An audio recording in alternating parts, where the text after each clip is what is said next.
creating a straw man of yourself, based on your birth certificate, which is nothing but a slave contract with the Vatican.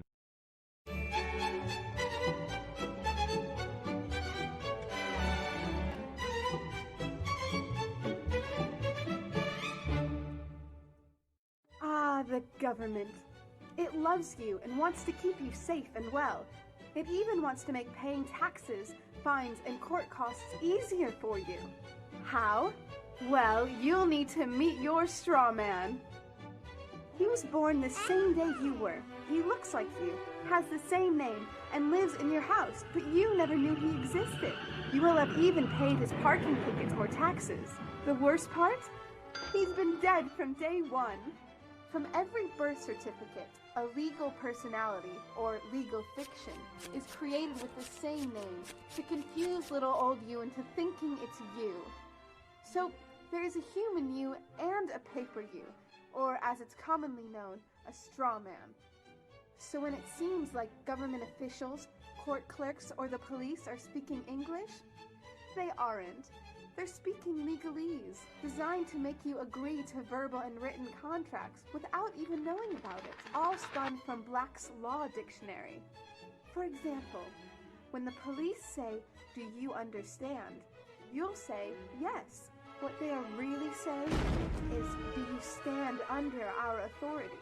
Oops-a-daisy, you just created a verbal contract with them. Oh, you clever government. Did you know that whenever you register something, you are handing over title to the person you register it with?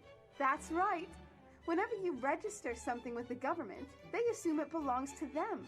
Registered your car? Super! Now you are the registered keeper of your vehicle, and the government can crush it when you don't pay your, straw man's taxes. Expecting a new bundle of joy? Well then you need to register your little darling with a birth certificate. Then they can start the process all over again and create a new straw man for your little one. Isn't that great? So when Junior grows up, he'll be able to generate revenue just like you have.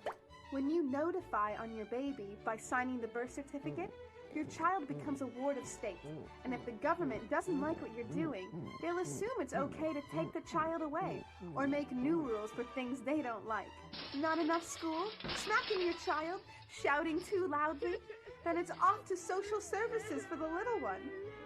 When you get a bill, it's sent to you, but belongs to your straw man, not you. That's why bills, fines, and summons start with Mr., Mrs., or Ms. Sometimes you'll see your surname in capitals, just like on a gravestone. That's because your straw man is dead, and just a silly piece of paper, created before you could comprehend or even consent to it.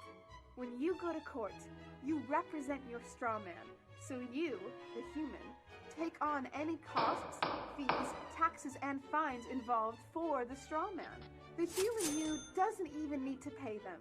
But you made a contract with the court by appearing on behalf of your legal personality or straw man, just like the government knew you would. Confused? Well, don't worry. The government doesn't want you to know anyway.